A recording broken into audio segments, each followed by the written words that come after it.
Hi all, welcome to Blasters arena. ISLലെ തങ്ങളുടെ 7ാമത്തെ മത്സരത്തിന് വേണ്ടി കേരള ബ്ലാസ്റ്റേഴ്സ് ഇന്ന് ഇറങ്ങുകയാണ്. എതിരാളികൾ ഡൽഹിയാണ്. ഇന്ന് വൈകിട്ട് ഇന്ത്യൻ സമയം 5 മണിക്ക് ഡൽഹിയുടെ മൈതാനത്ത് വെച്ചുകൊണ്ടാണ് ഈ മത്സരം നടക്കുക. ആഷ്ലി വെസ്റ്റ്വുഡിന് കീഴിൽ കേരള ബ്ലാസ്റ്റേഴ്സ് കളിക്കുന്ന ആദ്യത്തെ ഒരു മത്സരം കൂടിയായിരിക്കും ഇത്.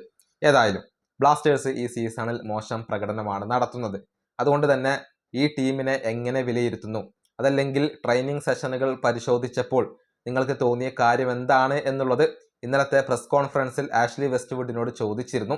താൻ വളരെയധികം അത്ഭുതപ്പെട്ടു പോയി എന്നാണ് ബ്ലാസ്റ്റേഴ്സ് പരിശീലകൻ പറഞ്ഞിട്ടുള്ളത്. അതായത് ഒരുപാട് മികച്ച താരങ്ങൾ കേരള ബ്ലാസ്റ്റേഴ്സിനുണ്ട്. ബ്ലാസ്റ്റേഴ്സ് ഒരിക്കലും പോയിന്റ് പട്ടികയുടെ അടിവാരത്ത് കിടക്കേണ്ട ഒരു ടീമല്ല എന്നാണ് ഇദ്ദേഹം ഇപ്പോൾ വ്യക്തമാക്കിയിട്ടുള്ളത്. അദ്ദേഹത്തിന്റെ വാക്കുകൾ ഇങ്ങനെയാണ്: സത്യം പറഞ്ഞാൽ ഞാൻ ഒരൽപ്പം സർപ്രൈസ് ആയിപ്പോയി.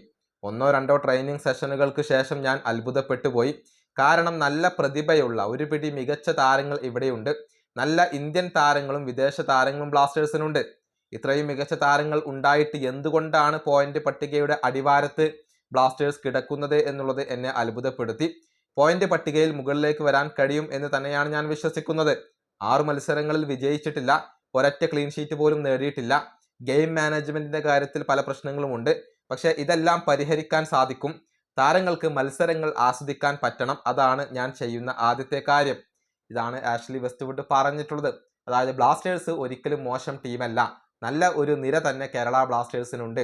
പോയിന്റ് പട്ടികയിൽ മുകളിലേക്ക് വരാൻ കഴിയും എന്നൊക്കെയാണ് അദ്ദേഹം ഇപ്പോൾ വ്യക്തമാക്കിയിട്ടുള്ളത്. ഏതായാലും ആദ്യത്തെ വിജയം ഇന്ന് നേടാൻ കേരള ബ്ലാസ്റ്റേഴ്സിന് സാധിക്കുമോ എന്നുള്ളതാണ് ആരാധകർ ഉറ്റുനോക്കുന്ന ഒരു കാര്യം. മത്സരം ഒരിക്കലും എളുപ്പമാവില്ല. ഡൽഹിയെ ഒരിക്കലും വില കുറച്ചുകൊണ്ട് കാണാൻ കഴിയില്ല. ഈ വീഡിയോ അവസാനിപ്പിക്കുന്നു. അടുത്തൊരു വീണ്ടും കാണാം.